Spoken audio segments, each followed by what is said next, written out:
안녕하세요. 별들의 고향 오늘 두 번째 방송을 시작하겠습니다. 저는 진행을 맡은 저널리 미디어 정경화입니다. 저희 별들의 고향에서는 말 그대로 어둠 속에 별처럼 빛나는 분을 모시고 현재 이슈가 되고 있는 여러 문제들 또는 그동안 활동해 오시면서 겪었던 인생의 특별한 순간들에 대한 이야기를 나눠보는 시간을 갖고자 합니다. 여러분들의 많은 성원 부탁드립니다. 자, 그럼 오늘 나오신 분을 소개하겠습니다. 판사 출신인데요. 어쩌면 영원한 내부 고발자로 더 잘 알려지신 신평 변호사 나오셨습니다. 안녕하세요. 안녕하세요. 안녕하세요. 네, 반갑습니다.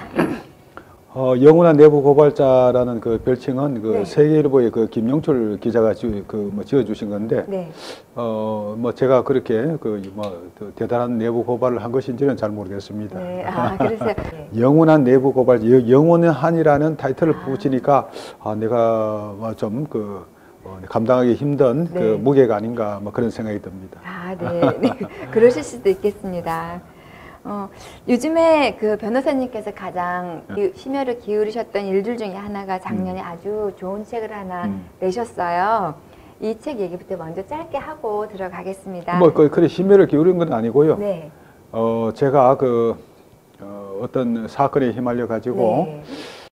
이것을 반드시 내가 겪고 있는 일들을 기록해 놔야 되겠다는 생각으로 네. 쭉 기록한 것을 책으로 펴낸 것이니까. 네.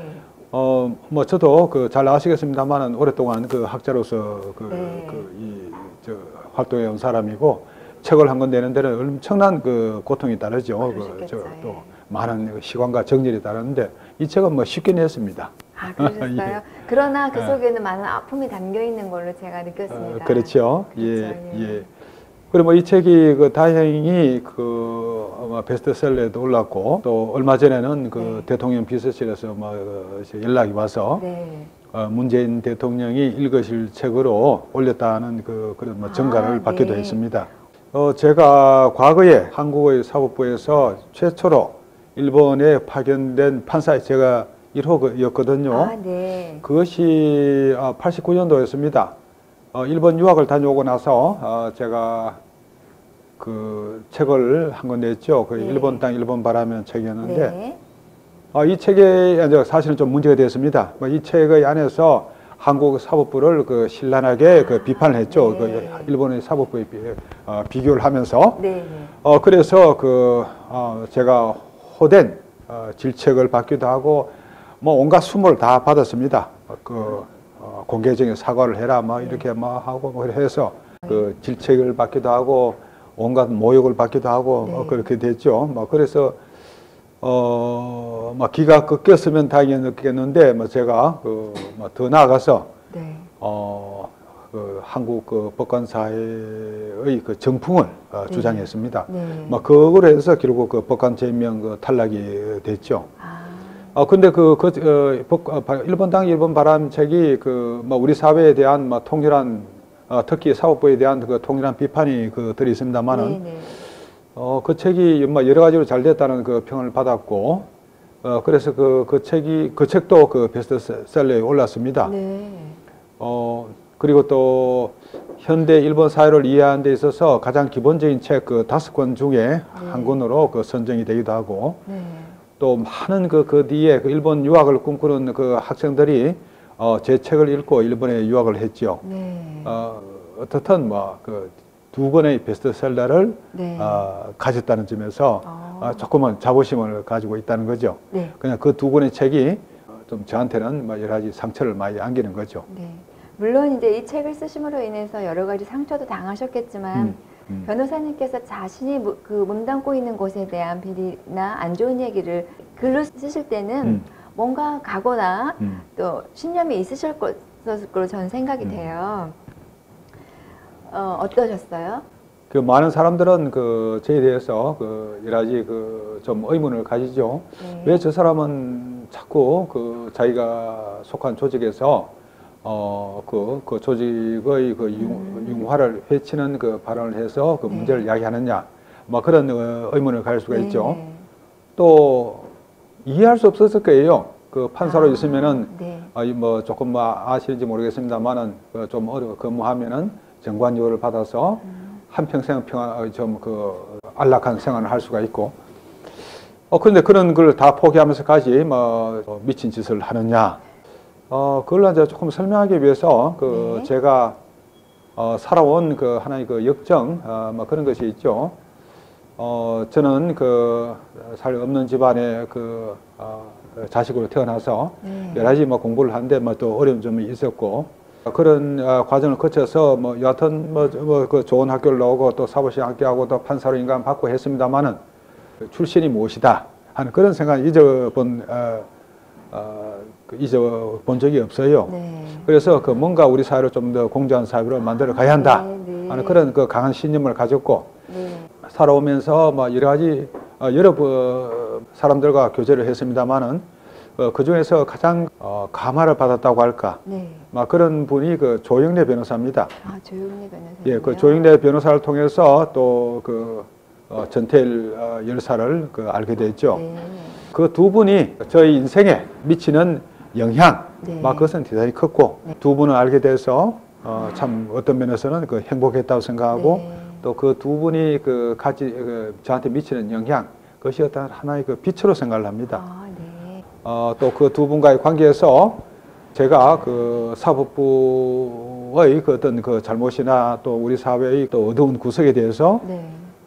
어떤 면에서는 뭐 그것을 이해한다 그러면은 그런 전제를 한다 그러면은 제가 그대로 지나치는 것이 오히려 이상한 일이 아니겠습니까? 예, 그렇죠. 그렇죠. 네. 뭐 그런 면에서 저는 제가 한 행동이 뭐 특별한 행동이라는 생각하지 않습니다.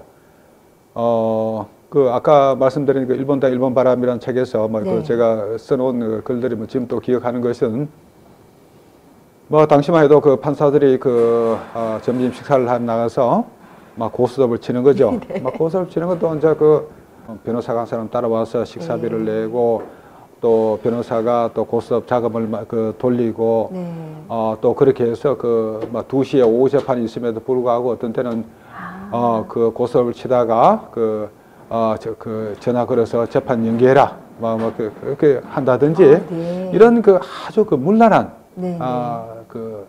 양상을 보면서 일본 판사들 절도 있죠. 네. 태도라든가 네. 그런 점을 제가 바로잡고 싶었던 그런 생각이 있었던 거죠.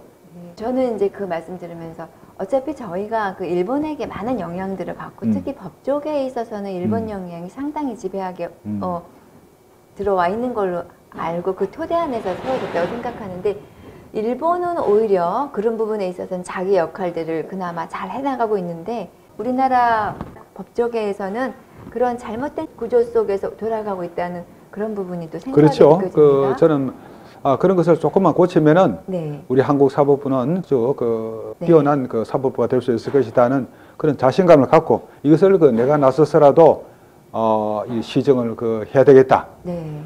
그런 생각을 하게 된 것이죠. 그러면은 이제 마지막 요 부분에서의 마지막 질문인데 그럼 우리나라 사법부 내에 어떻게 형성이 돼서 지금 이 구조가 돼 버렸을까요? 예를 들어 제가 얼핏 듣기로는 이제 과거에 일제시대 때 그분들이 이제 거기 사무장으로 계시던 분들이 돈이 그렇게 없어서 이렇게 용돈 같은 걸 받아 쓰고 하다가 보니까 그게 관례가 되지 않았나 그런 얘기를 얼핏 들은 적이 있어요. 어쩌다가 이렇게 됐을까요? 뚜렷한 차이점을 가면 제가 하나 말씀을 드리죠. 네. 일본의 경우는 1868년에 메이지 유신이 일어납니다. 네네. 그래서 1886년이죠. 네. 이 메이지 유신이란 나라 이 정부 체제가 바뀌는데 덴노가 일본 천황이 이제 실제적인 국가 원수가 되는 거죠. 네. 일본 말로 해서는 타이세 호칸 그러는데 네. 근데 그렇게 이제 해서 과거하고는 다른 나라가 형성된다고 보는 그런 말이 있습니다. 네네. 우리 한국에도 잘 알려진 시바 료타로 선생이 쓰신 메이지 메이지라고 하는 나라 네. 하는 책이 있어요. 예. 그 책을 보면은 메이지 유신이 어떻게 해서 성공을 했고 네. 메이지 유신을 기점으로 해서 어떻게 일본의 나라가 획기적으로 변화했느냐 하는 그런 점을 잘 표현을 하신 책인데 네. 그렇게 해서 과거의 일본과는 다른 새로운 일본이라는 네. 나라가 성립을 했습니다.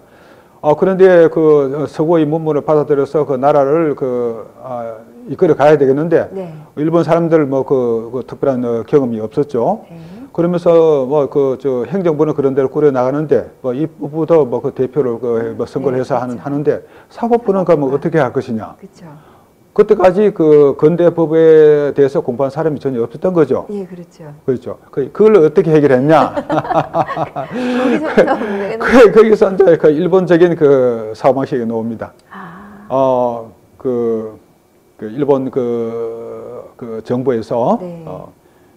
이 사무라이들, 그 칼 쓰는 사무라이들을 전부 이 판사로 임명합니다. 아, 그래요? 예. 여기까지. 사무라이들은 그 칼만 썼지 이 법에 대해서 모르죠. 막 간단한 교육만 시켜가지고 네. 이 판사로 그 발령을 냈는데, 그래 이 사람들이 뭐 처음에는 많이 서툴고 그러겠죠. 네. 근데 한 가지 깨끗하고 네. 또 뭐 경산후 사투리 뭐 아싸라득하는 말이 있습니다. 네. 자기가 잘못했으면 그대로 할복을 하는 그런 정신, 그런 것은 사무라이가 갖고 있었던 거죠. 네. 그래서 일본 사법부는 그 출발부터 그렇게 하니까 그 청렴성이라든가 네. 그런 것이 계속 유지되어 왔던 거죠. 네. 근데 우리 한국의 경우에는 아까 정선생님은 판사로 되는 길이 여러 가지가 있고 그러면서 한 몇 시까지가 있었습니다. 그러면서 어떤 뇌물을 받아먹고 그러면서 좀 잘못된 것이 아니냐. 그런데 부족했다고 검사들도. 그러나 또 그런 면도 있겠죠. 네. 그래도 또 다른 면이 예. 우리가 또 지적할 수 있는 것이 외정 시대 때 남겨진 문서를 보면은 네. 당시에 이 판사가 되기 위해서는 일본의 고등문관 시험 사법과를 합격을 해야 됩니다. 네. 사법과를 이제 반도 출신이 내지에 가서 식민지 시대니까 네. 동경에 가서 고등문관 시험 사법과를 합격했다. 그래서 이 사람들을 어떤 판사로 발령은 하는데 네. 중요지에는 안 보냈습니다. 그럼 중요지에는 일본 사람들이. 그렇죠. 왜 그랬을까? 그게 민족 차별일까? 민족 차별의 점도 부인할 수 없죠. 있겠죠. 그러나 그때 남겨진 문서에 보면은 네. 한국 판사들은 정실에 좌우되기 쉽다. 아. 그런 평가를 하면서 좀 중요도가 덜한 지역의 판사로 보냅니다. 그들이 어떤 그러니까 어떤 면에서 일본의 경우에는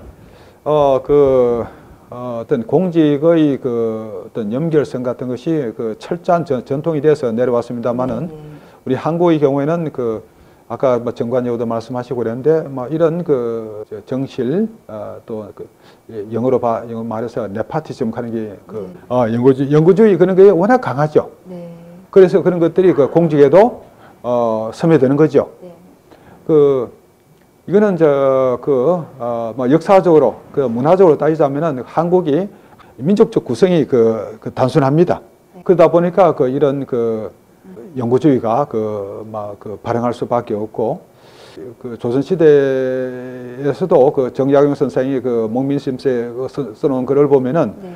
관리의 덕목으로서 이 친척들에게 어떻게 참 잘 대접하고 하느냐 그런 것을 써놨습니다. 지금 우리 기준으로 봐서는 정장윤 선생도 그런 영구주의 거기에 물드는 분이 아니냐 그래 생각할 수가 있겠지만은 네.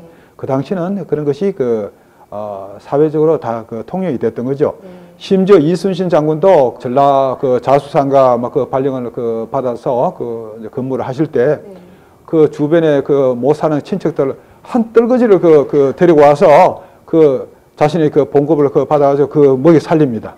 네. 우리가 지금 기준으로 봐고 이순신 장군은 우리가 알고 이런 성웅인데 어떻게 그런 영구주의 물들어 가지고 그런 일을 했느냐 이렇게 비난할 수 있겠습니까? 여러 가지 문화적 전통이 네. 그런 영구주의를 강하게 한 그런 요인을 우리가 생각하지 않을 수가 없는 거죠. 네. 그런 것이 법조에도 나타났다고 볼 수가 있습니다. 예. 참 영구주의라는 게 어떻게 보면은 좋은 우리나라의 아주 긍정적인 정서 부분이기도 하지만 공직 생활이라든지 청렴한 나라를 이끌어 가기 위해서는 어떻게 보면 걸림돌이 되고 또 그거를 배제하고 딱 칼로 끊고서 정확하게 나의 공직에 청렴한 길을 가겠다 하면 저 사람 인정머리도 없고 가족도 챙기지 않는 사람으로 오해받을 수도 그럼요. 있겠습니다. 그 판사나 검사가 그 되고 나서 가장 어려운 점이 뭔 줄 아십니까? 가족들이 찾아오는 거 아닐까요? 뭐 가족들이야 뭐 저 수시로 만나니까 찾아오지 않는데 그 집에서 만나면 되겠죠. 네. 한 번씩 집안에 어른이 찾아옵니다. 어른이 찾아와서 딱 이렇게 해서 정판사 그래 내가 좀 어려운 일을 찾아왔는데 네. 그 해결해 주게 그러면 그렇지 그 정부장님이 글쎄요 우리 뭐 그렇게 우리 그 판사가 그런 행동을 했어야 되겠습니까? 이러면 그걸 아시 싹 변합니다. 그건 나가서 온갖 소리를 다 하시는 거예요. 그 정규화라는 놈이 그 출세를 하더니만 저 사람이 변했어. 저 아주 나쁜 놈이야. 그렇죠. 그걸 막 그분이 세상을 떠날 때까지 그렇게 그 비난을 합니다. 네. 이것이 우리 현실입니다. 그렇죠. 예, 정말 예, 이거는 끊어낼 수 없는 굴레이긴 하나 참. 근데 이제 이거 달라져야죠. 우리가 좀 더 좋은 사회가 되고 네. 또 선진국이 되기 위해서는 네, 뭐 선진국이라는 말 자체가 조금 진부한 말이죠. 네. 그러나 어떻든 우리가 이 글로벌한 그 스탠다드에서 뒤처지지 않고 우리가 모두가 어떤 인간다운 삶을 누리기 위한 그 사회를 만들기 위해서 반드시 연고주의 이런 것은 극복이 되어야 할 아주 중요한 과제죠. 그렇죠. 예, 듣고 나니까 우리 사회가 이제 지금은 이제 좀 집중적으로 사법계에 대해서 얘기하는데 이 일도 이렇게까지 온 데까지는 그런 부분도 있었다라는 생각이 듭니다. 변호사님께서 쓰신 그 책이 베스트셀러가 됐다는 거는 그래도 관심이 있어서 많이 읽어주시는 분들이 있었다는 그리고 언젠가는 그것이 사법개혁의 씨앗이 될 수 있을 거라는 희망을 가져보게 됩니다. 그리고 나서는 이제 판사님께서 판사직 원치 않든 원하시던 그만두게 되셨어요. 원하지 않았죠. 그 쫓겨났지요. 혹시 버티셨으면 버티실 수 있으셨을까요? 그 당시로 봐서는 그런 게 불가능했고 네. 단순히 그냥 쫓겨난 건 아닙니다. 네. 온갖 수모를 다 가했죠. 아직도 영향을 미치고 있죠. 네. 그것은 당시 대법원이 저희 사생활에 관해서 아주 흑색선전을 합니다. 네. 그래 이제 대법원 공보관이라는 친구가 법원 대법원 출입 기자들 참 모아놓고 이제 공작을 하는 거죠. 심판사가 네. 우리도 웬만하면 참으려고 했는데 이 사생활이 이러니까 어떻게 할 수가 없었어요. 그런 식으로 또 프레임을 짜는군요. 예. 그래서 그렇지만은 심판사가 이제 판사도 그만두고 했으니까 네. 말하지 기사화하지는 마세요. 그렇게 이제 하면서 술 사주지요, 밥 사주지요, 또 돈 봉투까지 돌리지요. 많은 법조 출입 기자들 몇 번 그런 행사를 치르고 나니까 모두 다 입을 닫아버린 거죠. 네. 근데 일을 제일 주도한 사람이 바로 저희 친한 친구입니다. 내가 이름 말하지 않습니다. 네. 그 친구도 좋은 사람인데, 네. 그러나 저희가 대법원의 공보관으로서 이 조직이 흔들린다 생각할 때, 네. 이 조직을 안정시키기 위해서 어떻든 이런 일을 할 수밖에 없다. 네. 그렇게 생각하고 그런 일을 감행한 것이죠. 그것이 요즘 들어서 사법농단 사태가 드러나면서 법원행정처장이나 차장 또 여러 가지 법원행정처의 요직을 맡았던 판사들이 어떻게 저럴 수가 있느냐 생각하는데 네. 이것은 말이죠. 과거부터 네. 쭉 그렇게 해왔던 겁니다. 지금 임종원 차장이나 우수한 법관들이 연루가 돼서 지금 우리가 법관 탄핵의 말도 하고 또 사법 처리 그런 당할 위험도 있고 그런데 네. 또 양승태 씨도 마찬가지입니다. 제가 볼 때 그분들은 상당히 억울하다고 생각합니다. 본인 스스로는 예, 억울하다고 생각하죠.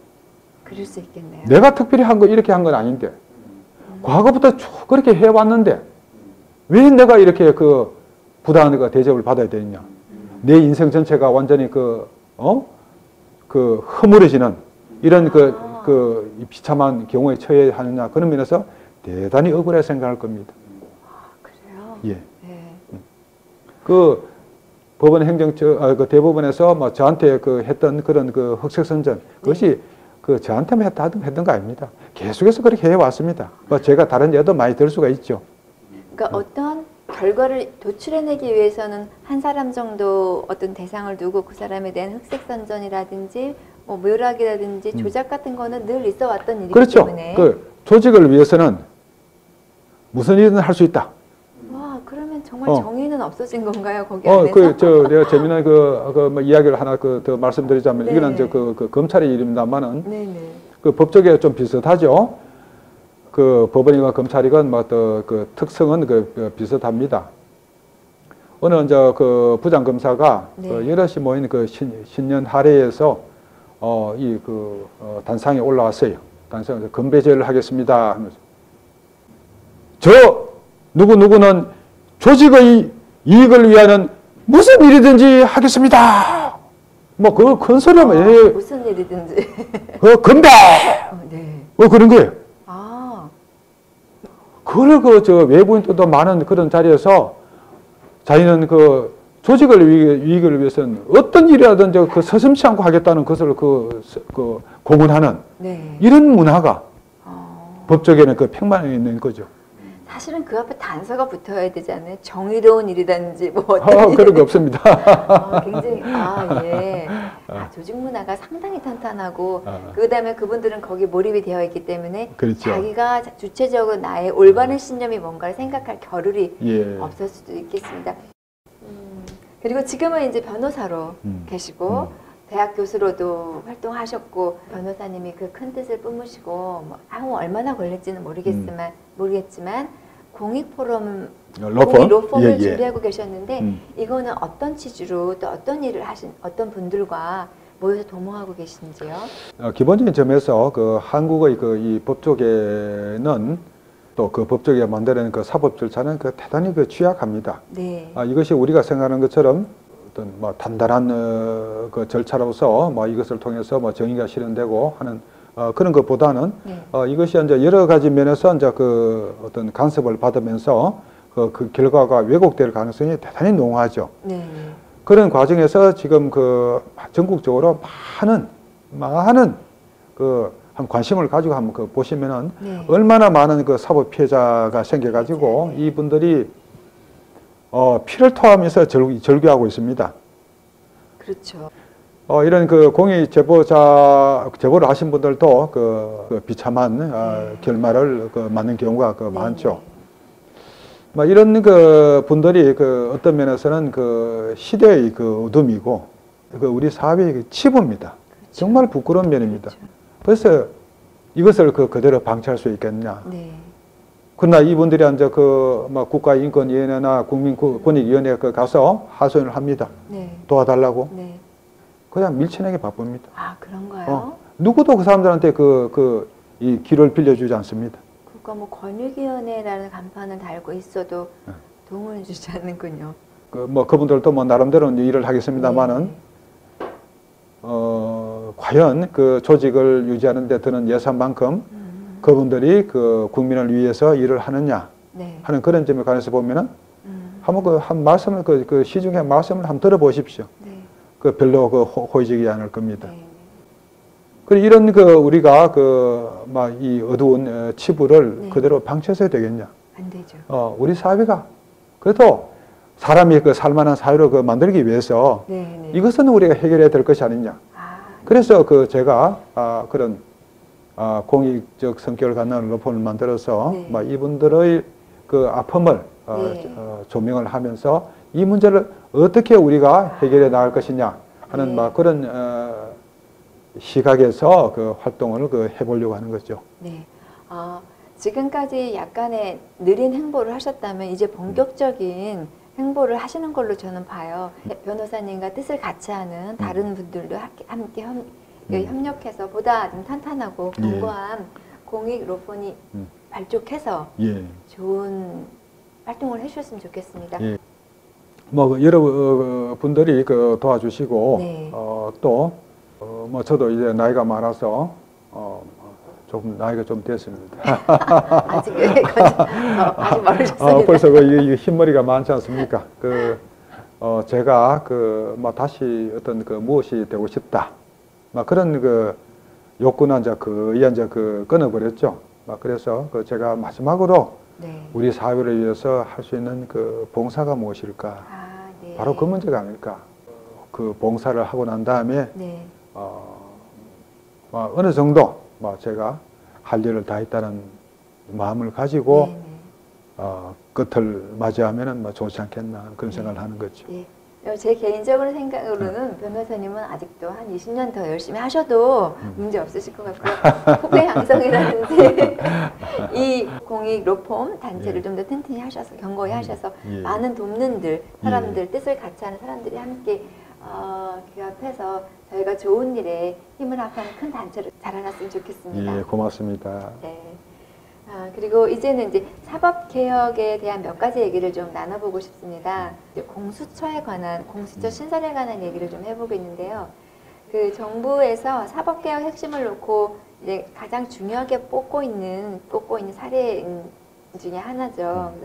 이 공수처가 왜 필요한지 또는 공수처 설치가 가져올 긍정적인 의미와 부정적인 의미가 있다면 그게 어떤 건지 전반적인 설명을 좀 부탁드리는데요.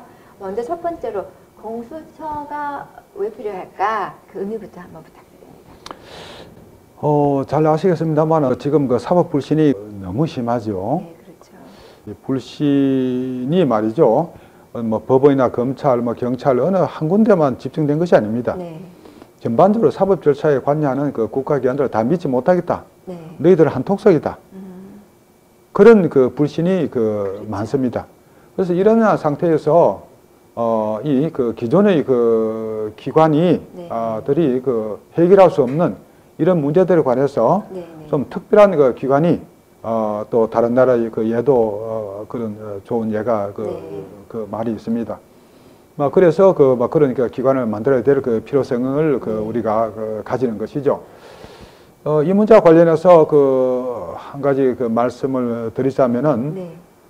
우리는 법조 3륜이라는 말을 많이 쓰죠. 법조 3륜. 3륜. 네. 법조 3륜의 말을 쓰고 그 말이 이제 어떻게 잘못됐냐 하는 것을 잘 모르는데 네. 사실은 이 말이 굉장히 위험한 말입니다. 법조 3륜. 법원, 검찰, 변호사. 예.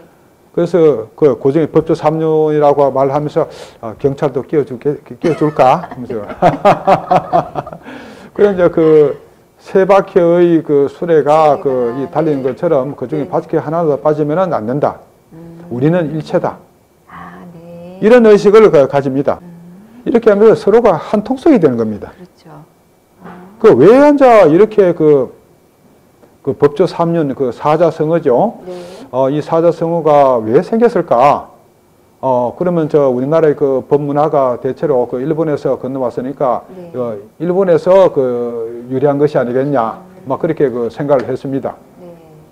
그래서 제가 제 일본인 스승인 손업에 이수호 선생님 계십니다. 일본에 대법관을 하시고 다 아주 훌륭하신 분인데 네. 손업에 선생한테 여쭤봤죠. 일본에도 법조 3륜이라는 말이 있겠지요. 저는 당연하다고 생각했습니다. 네. 근데 그분의 말씀이 법조 3륜? 그런 말 없어요.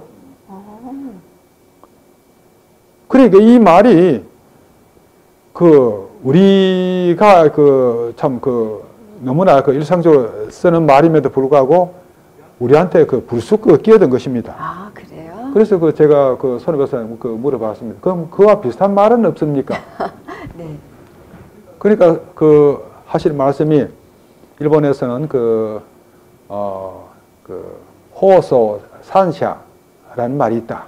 네. 법조 3자. 그리고 예. 그리고 법조 3자라는 말은 이 세 주체가 있다는 뜻이죠. 각자. 그렇죠. 각자 그죠. 근데 우리는 법조 3륜입니다. 같이 문물로 들어가잖아요. 그렇죠. 이것이 우리의 잘못된 현상을 말해주는 아주 대표적인 말이죠. 네. 그럼 이 법조 3륜, 서로가 한통속이 되어서 움직이는 이 법조 그렇죠. 3년에서 이 자기의 권리를 침해당한 그 국민은 어디에 가면 하소연을 하면 되겠습니까? 네. 네. 뭐 경찰이건 검찰이건 법원이건 해봐도 구제받기 힘든 거죠.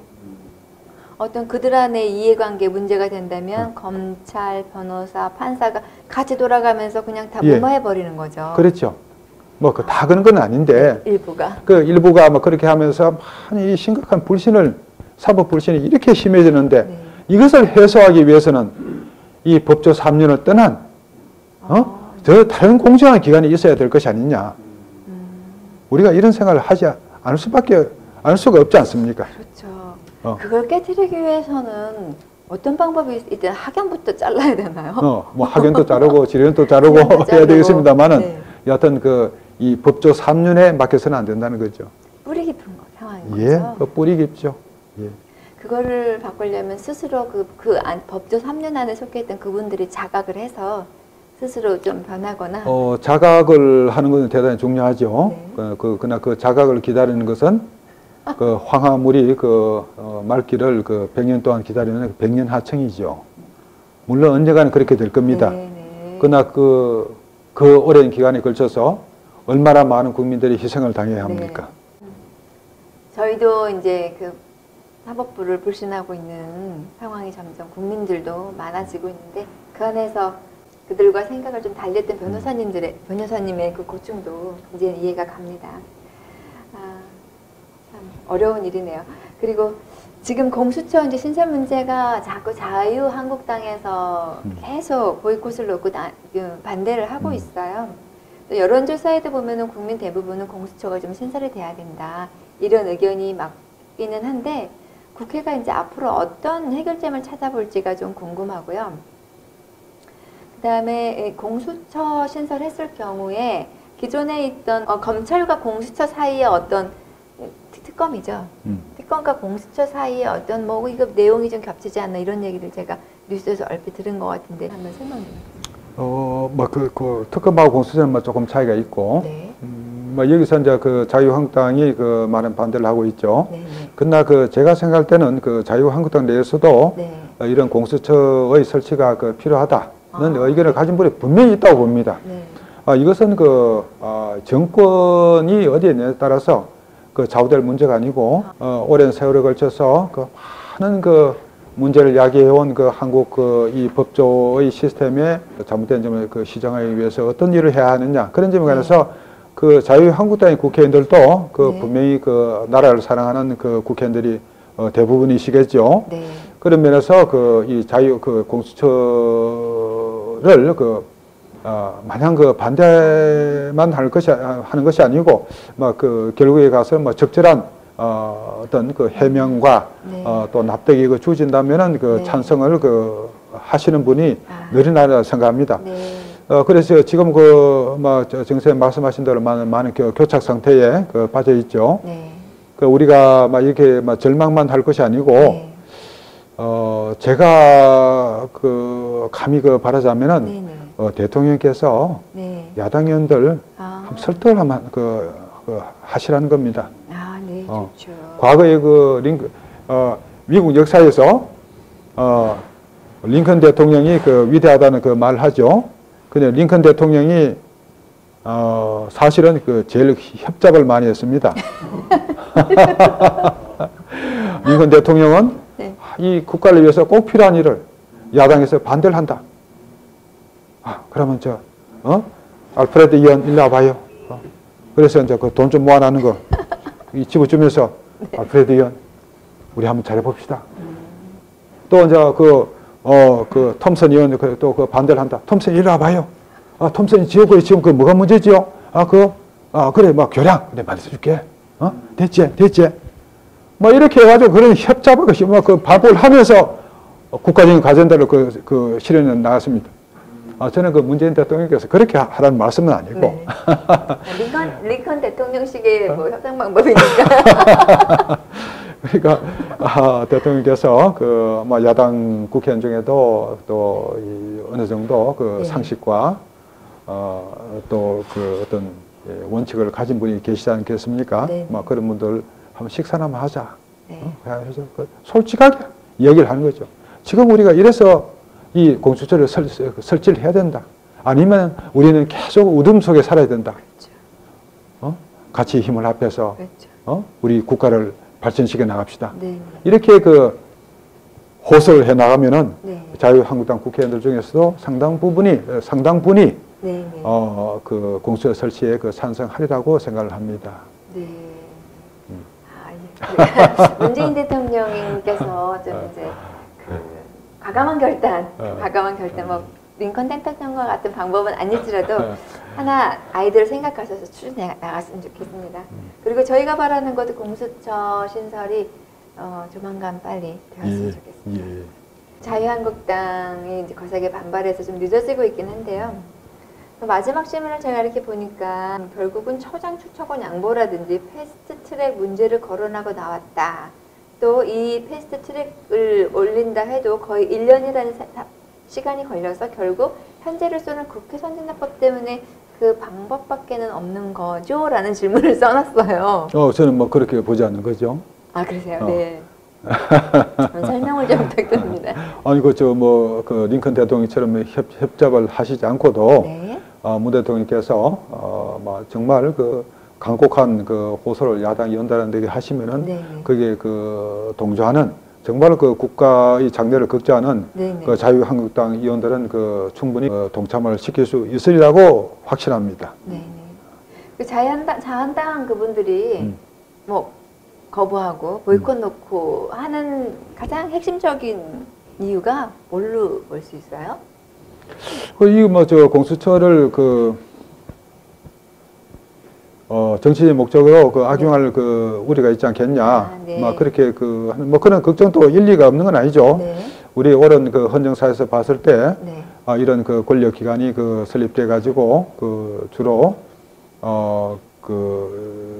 야당 쪽으로 불리하게 작용해온 그런 예가 여러 개 있죠. 네. 그러나 이 공수처는 그런 기관이 아니다. 네. 야당 쪽에 불리하게 하기 위해서 만든 기관이 아니다. 네. 그런 점을 충분히 납득을 시키면서 좀 이빠른 말을 또 한 가지 하자면은 하셔요. 제발 좀 해주세요. 공수처가 설립될 때 네. 가장 많은 고소 고발이 누구를 상대로 해서 몰려든다고 생각합니까? 공수처가 설립되면 그 혹시 법조계 계신 분들? 그렇죠. 판사, 검사를 상대로 고소 고발이 확 밀려들 겁니다. 그렇죠. 사실은 야당 쪽에 국회의원을 상대로 하는 그거는 그게 주된 그건 아닙니다. 네. 이런 면을 좀 더 부각시키면서 야당 쪽을 설득해 네. 나가야 하리라고 봅니다. 네. 참 그런데 한 가지 더 말씀을 드리자면은 네네. 지금까지 판사 검사들은 법의 무풍지대에 살고 있었던 거죠. 그렇죠. 어떤 재판 과정에서 판사의 행동이 의심스러워 징후가 농후하다고 해서 어떤 사람이 이제 진정을 올립니다. 대부분의 진정을 하면은 법원 행정처에서 답변이 옵니다. 답변이 오는 건 천편일률적입니다. 그것은 재판의 독립에 관한 사항이므로 우리가 어떻게 할 수 없음. 이런 답이 오는 거예요. 네. 전혀 손을 안 댑니다. 검사도 마찬가지죠. 네. 검사가 아무리 어떤 청탁을 받고 어떤 부정한 거리가 있고 해서 수사를 잘못하고 해도 그것이 우연한 기회에 언론에 이렇게 드러나가지고 풍파를 일으키고 하지 않는 한 그냥 지나쳐 왔습니다. 네. 이런 것들이 공수처가 설립되면 그렇지 않죠. 그렇겠죠. 지금 여기서 사실은 야당 국회의원들은 그렇게 염려를 하지 않으셔도 될 것이 아닌가. 이런 점을 우리가 명확하게 하면서 설득을 한번 하시라는 거죠. 그래서 변호사님 지금 여기 방청석에 계시는 분이 한 가지 질문을 했는데, 그럼 이런 전반적인 지금 얘기를 저랑 나누었잖아요. 이런 상황에서 정치적이거나 이 사법 상황에 있어서의 느끼는 점과 앞으로 향후 전망은 어떻게 했으면 갈 것으로 보시냐, 이런 질문을 나왔습니다. 뭐 법안 통과가 쉽지는 않겠죠. 네. 그러나 그 최선을 다하면은 의외로 쉽게 그 풀릴 수 있으리라고 봅니다. 네. 아, 단초만 잘 풀리면 되겠네요. 예. 아, 네. 뭐 협잡은 하시지 않더라도. 네, 긍정적인 협잡은 가능하고 어떻게든 좋은 결과가 있었으면 좋겠습니다. 네, 자, 그럼 다음 혹시 질문하실 분 계세요? 한 가지 더 지금 사법부의 수장이 김명수 대법원장인데 김명수 대법원장이 지금 되게 잘 운영하시는 건지 또 거기에 대한 말씀이 네. 다음 질문이 들어왔는데요. 다음에는 이렇게 쪽지가 들었으면 좋겠다. 지금 사법부 수장으로 계시는 김명수 사법부 대법원장께서는 어떻게 잘 하고 계셨는지요? 그 김명수 대법원장이 계셔서 양성태 씨의 그 구속이 이루어졌다는 점은 대단히 우리가 평가를 해야 되겠죠. 근데 한 가지 유감인 것은 김명수 대법원장이 취임하고 나서 지금까지 계속해서 재판의 독립만 주장을 해왔습니다. 그러나 이 재판의 독립만을 과도하게 주장을 하면은 이것이 법관의 부패 현상으로 이어지고 또 사법부가 지나치게 어떤 독재 기관화 한다는 것이 그런 위험성이 있다고 전 세계의 법학계가 공통적으로 인정을 하고 있습니다. 네. 그래서 이 재판의 독립과 사법의 독립과 함께 사법의 책임이 중요하고 이 사법의 독립과 사법의 책임을 양대 축으로 해서 공정한 재판이 보장된다고 하는 것이 현대 법학의 하나의 글로벌 트렌드입니다. 네. 이러한 글로벌 트렌드를 무시하면서 재판의 독립만 지금 주장을 하시거든요. 네. 그분이 취임하고 나서 지금까지 그분의 입에서 재판의 독립만 계속해서 말씀을 하시는데 그것은 상당히 어떤 시대에 뒤떨어진 것이고, 그렇게 하면은 결국은, 한국의 사법부는 갈라파고스의 섬에서 벗어나지 못하는 것입니다. 네. 빨리, 이런 인식을 가지셔야 되는데, 안타깝죠. 보다 근본적으로는 그분의 어떤 사법개혁에 대한 확고한 철학이 보이지 않는 것입니다. 왜 사법개혁을 하느냐? 네. 왜 우리가 사법개혁을 해야 될까요? 우리는 이제 공정한 재판을 받을 그렇죠.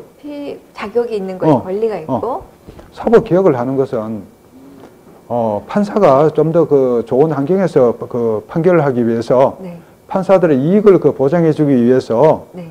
또 판사가 또 나중에 퇴직해서 또 변호사로서 많은 수입을 얻고 살아가기 위해서 그렇게 해서 그런 걸 위해서 사법개혁을 하는 거 아닙니까? 네. 사법개혁은 국민을 위해서 하는 겁니다. 그렇죠. 국민은 무엇을 원합니까? 공정하게 재판받을 권리.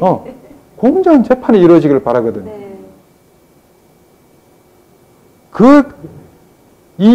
단순한 이 명제, 네. 이것을 김영수 대법원장께서 좀 더 자신의 내부로 체화시켜서 사법개혁에 관해서 진정성 어린 노력을 해 주시기를 바랍니다.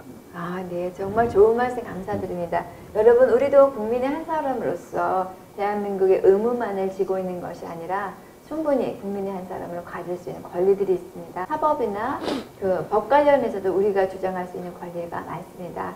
그래서 이렇게 싸워주시는 우리 변호사님들이라든지 의의가 있으신 분들이 계셨기 때문에 우리가 지금이라도 그나마 이 권리를 누리고 있지는 않을까. 그러나 앞으로도 확고하게 완벽한 우리에게 합당한 권리를 누리는 나라에서 살고 싶습니다. 자, 오늘은 여기까지 하고요. 그리고 이 자리에 모신 우리 심평 변호사님께서는 앞으로도 계속 저희와 함께 이 사법개혁에 대한 사법 문제는 어떻게 하면 해결할 거에 대한 이야기를 줄곧 나누어 올 것입니다.